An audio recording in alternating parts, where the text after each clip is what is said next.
হরি ওম। সকলকে গীতা পাঠের এই ৫৩তম পর্বে অনেক অনেক অভিনন্দন, অনেক অনেক স্বাগত। আমরা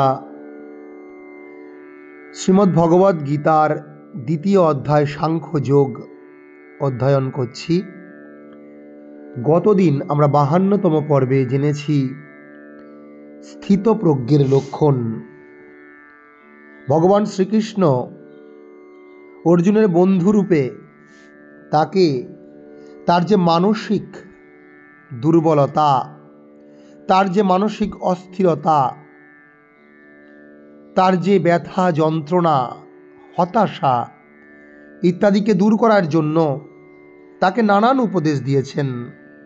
কখনো বীরবাণী, এই কাপুরুষতা ত্যাগ করার জন্য উপদেশ দিয়েছেন, কখনো আত্মতত্ত্ব আত্মজ্ঞানের উপদেশ দিয়েছেন, স্মরণ করিয়েছেন তাকে তার ক্ষত্রিয় ধর্ম, স্বধর্ম।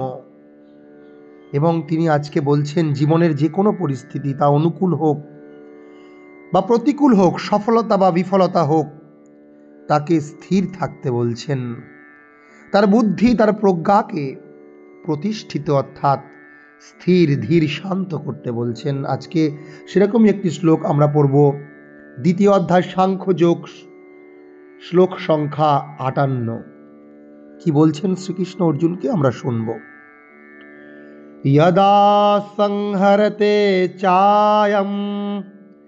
यदा संहरते चायं कूर्मोऽङ्गानीव सर्वशः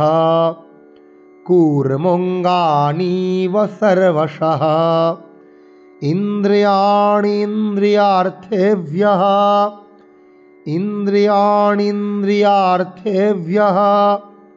तस्य प्रज्ञा प्रतिष्ठिता।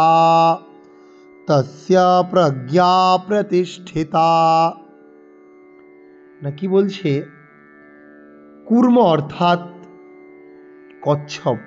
আমরা দেখেছি যে কুমিরেরই একটু ছোট জাত কচ্ছপ, পুকুরেও হয়, নদীতেও থাকে, বড় বড় ঝিলে থাকে কচ্ছপ। সে কি করে, তার অঙ্গগুলিকে আমরা দেখেছি, মুখের যে গলা ইত্যাদি অঙ্গ আছে, তার কঠিন আবরণের যে বাইরে নরম অঙ্গ সে বের করে বাইরে যায়, চলতে থাকে।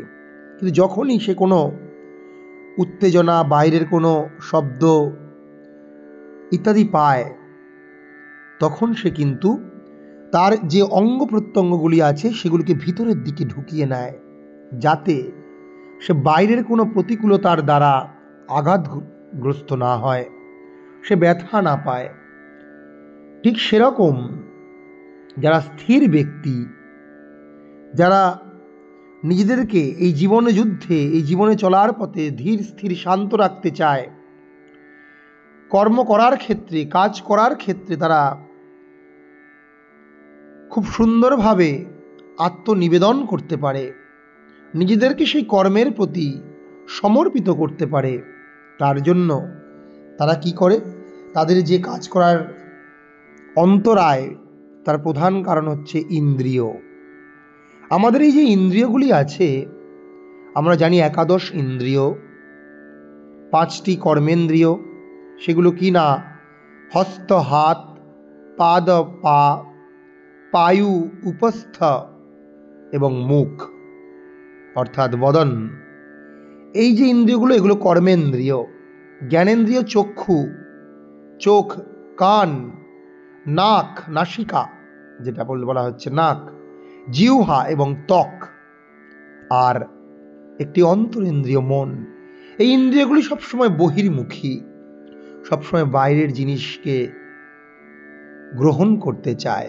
চোখ সবসময় কিছু না কিছু দেখতে চায়, জিভ দিয়ে সবসময় কিছু না কিছু সে খেতে চায়, লালসা, নাক দিয়ে ভালো ভালো গন্ধ ইত্যাদি। কিন্তু যে ব্যক্তি এই ইন্দ্রিয়গুলিকে, ইন্দ্রিয়ার্থ, ইন্দ্রিয়ের যে অর্থ অর্থাৎ বিষয়, চোখের বিষয় দর্শন, কানের বিষয় শ্রবণ, শোনার বিষয়, কানের এটা বিষয়, তেমনি নাকের বিষয় হচ্ছে ভালো ভালো গন্ধ, ত্বকের বিষয় হচ্ছে উষ্ণ শীত প্রভৃতি স্পর্শ, আর জিহ্বার বিষয় হচ্ছে আস্বাদ, টক, লবণ, ঝাল ইত্যাদি।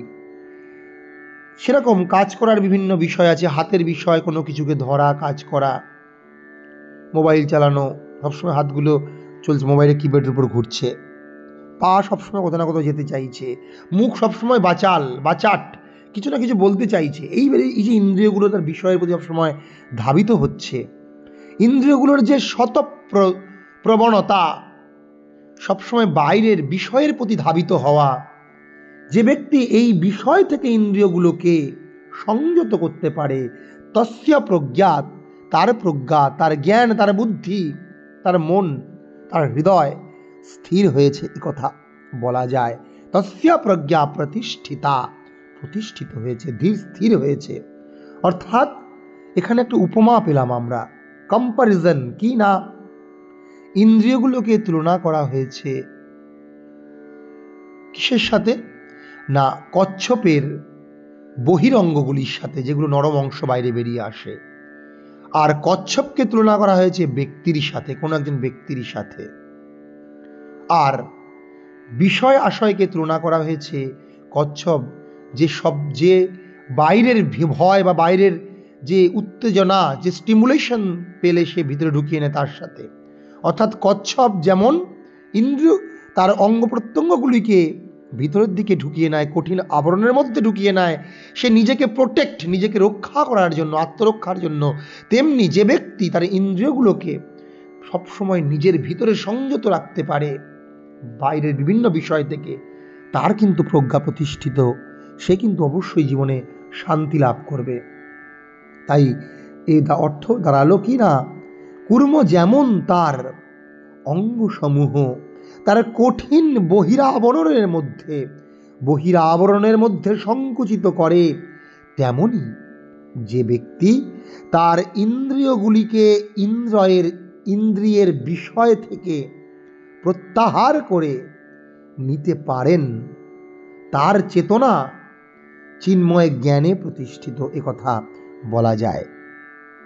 আমরা এই শ্লোকটি আরেকবার জানব, কারণ আমাদের যত দুঃখ কষ্ট তার মূল কারণ হচ্ছে এই বাইরের বিষয় আশয়।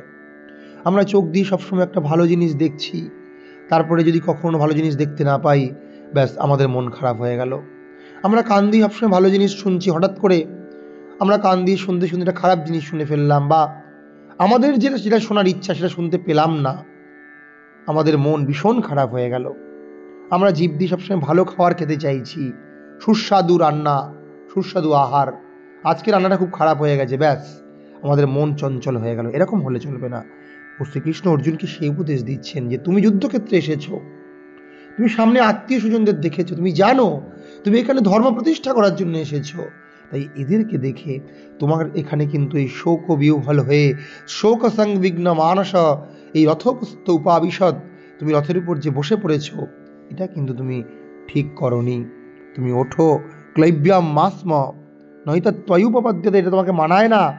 তস্মাদ যুদ্ধায় যুদ্ধস্য, তুমি সেই ধর্ম প্রতিষ্ঠা করার জন্য, যুদ্ধ করার জন্যই তুমি যুদ্ধ করো, কারণ তোমার কর্মণ্যেব অধিকারস্তে, কর্মেই অধিকার আছে, মা ফলেষু কদাচন, ফলে নয়। এটাই কিন্তু স্থিতপ্রজ্ঞের মূল লক্ষণ, সে কিন্তু কাজ করবে।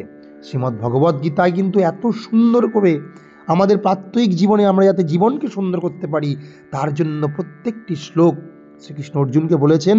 আর এই প্রত্যেকটি শ্লোকের মর্ম জ্ঞান যদি আমরা আমাদের জীবনে পালন করতে পারি, তবে কিন্তু আমরাও সেই গীতা জ্ঞানের দ্বারা আমাদের জীবনকে সুস্থ পথে, সুপথে পরিচালিত করতে পারবো।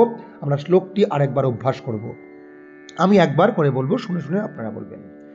यदा संहरते चायं, यदा संहरते चायं, कुर्मङ्गानीव सर्वशः, कुर्मङ्गानीव सर्वशः, इन्द्रियाणीन्द्रियार्थेभ्यः, इन्द्रियाणीन्द्रियार्थेभ्यः, इन्द्रियाणीन्द्रियार्थेभ्यः, तस्य प्रज्ञा प्रतिष्ठिता, तस्य प्रज्ञा प्रतिष्ठिता, তস্যা প্রজ্ঞা প্রতিষ্ঠিতা। আসলে প্রজ্ঞা বা প্রজ্ঞা এ দুটোই বলা যায়, আমরা সুবিধা মতো বলবো। সকলকে অনেক অনেক নমস্কার, সকলকে অনেক অনেক ধন্যবাদ। সবাই ভালো থাকুন, সুস্থ থাকুন, এইভাবে গীতা পাঠ শুনুন এবং গীতা পাঠ সকলের মধ্যে ছড়িয়ে দিন।